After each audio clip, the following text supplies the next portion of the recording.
নমস্কার বন্ধুরা, village food blog চ্যানেলের পক্ষ থেকে সবাইকে জানাই সুস্বাগত। আর নতুন একটা রেসিপি নিয়ে কিন্তু আমি চলে এসেছি। আর আজকে আমি বানাতে চলেছি নোনা কাঁকড়া দিয়ে কুমড়োর ছক্কা। খুব সুন্দর একটা রেসিপি। চলুন তাহলে নোনা কাঁকড়া দিয়ে কুমড়োর ছক্কা বানাবো কীভাবে সেটাই আপনাদের দেখাবো। তবে কুমড়োর ছক্কা বানানোর আগে কি কি উপকরণ লাগছে সেটাই আপনাদের দেখাবো। এখানে দেখুন আমি কুমড়ো এবং আলুটাকে ছোট ছোট করে কেটে নিয়েছি। আর কাঁকড়াগুলোকেও কিন্তু আমি কেটে রেখে দিয়েছি। আর নিয়েছি সামান্য কয়েকটি মশলা, যেটা আমাদের বাড়িতে সব সময় থাকে। নিয়েছি দেখুন হলুদ গুঁড়ো, জিরে, মরিচ, পাঁচফোড়ন একসঙ্গে, চিনি, নুন, শুকনো লঙ্কা, তেজপাতা আর অবশ্যই সর্ষের তেল। চলুন তাহলে কুমড়োর ছক্কা বানাতে শুরু করি। কড়াইটা গরম হয়ে গেছে, এবারে আমি এর মধ্যে দিয়ে দেব একটুখানি সর্ষের তেল। তেলটা গরম হতে সময় দেব। তেলটা কিন্তু গরম হয়ে গেছে, আর এর মধ্যে আমি জিরে, মরিচ এবং পাঁচফোড়নটাকে ভেজে নেব। লালচে করে ভেজে নিতে হবে। দেখুন লালচে করে ভেজে নিয়েছি, এবার এটাকে আমি তুলে নেব। আবারও একটু তেল দিয়ে নেব। তেলটা গরম হতে সময় দেব। তেলটা কিন্তু হয়ে গেছে, আর এর মধ্যে আমি দিয়ে দেবো তেজপাতা আর 4টে শুকনো লঙ্কা ফোড়ন। লঙ্কা এবং তেজপাতাটাকে একটু নাড়িয়ে নেব। ভাজা ভাজা হয়ে গেলে এর মধ্যে দিয়ে দেব কুমড়ো এবং আলু। কুমড়ো আলুটাকে একটু নাড়িয়ে নেব।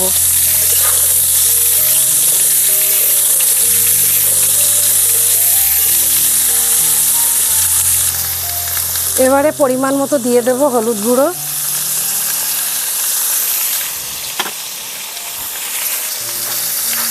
আর দিয়ে দেব পরিমাণ মতো নুন। নুন হলুদ দেওয়ার পরে ভালো করে নাড়িয়ে নেব।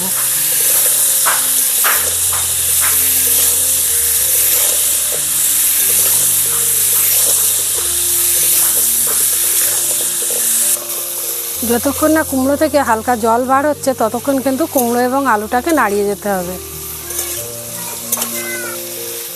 দেখুন কুমড়ো থেকে কিন্তু জল বার হয়েছে, তো এই সময় আমি দিয়ে দেব পরিমাণ মতো জল। যতটুকু জল দিলে কুমড়োটাকে ভালো করে সেদ্ধ হতে হবে। আমি এখানে ছোটো বাটির 1 বাটি পরিমাণ জল দিয়েছি। ঢাকা দিয়ে দেব। যতক্ষণ না কুমড়োটা সেদ্ধ হয় ততক্ষণ ঢাকাটা দেওয়া থাকবে। মিনিট 5 পর ঢাকাটাকে খুলে নিলাম। কুমড়োটা কিন্তু খুব সুন্দর সেদ্ধ হয়েছে। এবারে আমি এই সেদ্ধ হয়ে যাওয়া কুমড়োর মধ্যে দিয়ে দেব কাঁকড়াগুলোকে।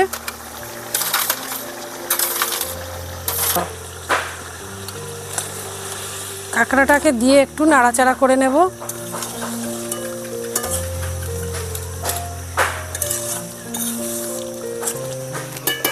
আবারও ওপর থেকে দিয়ে দেবো একটু ঢাকা। মিনিট 3 পর ঢাকাটাকে খুলে নিলাম, আর এর মধ্যে দিয়ে দেবো এবারে পরিমাণ মতো চিনি।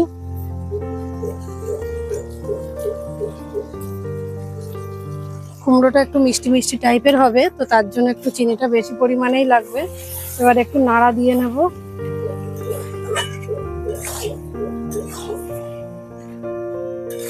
দেখুন কুমড়োটা কিন্তু খুব সুন্দর গলে গেছে, আর এরকম ভাবে চেপে চেপে নিতে হবে যাতে কুমড়োটা পুরোপুরি গলে যায়। আর একই সঙ্গে এর মধ্যে আমি দিয়ে দেবো ভেজে রাখা মশলাটা, বেটে নিয়েছি সেটাকে দিয়ে দিলাম এর মধ্যে। এবারে সমস্ত মশলাটাকে কুমড়োর মধ্যে মিশিয়ে নিতে হবে।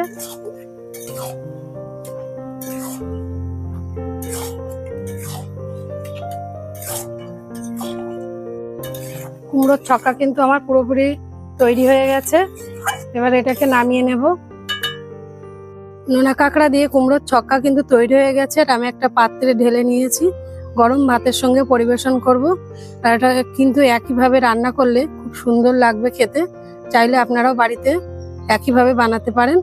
তো আজকের রেসিপিটি কেমন হয়েছে অবশ্যই কিন্তু কমেন্টে জানাবেন। ভালো লাগলে লাইক ও শেয়ার করবেন। নতুন বন্ধু হলে পাশে থাকা বেল আইকনটি ক্লিক করে চ্যানেলটিকে সাবস্ক্রাইব করবেন। দেখা হবে নতুন কোনো দিনে নতুন কোনো ভিডিওতে। আজকের মতো নমস্কার।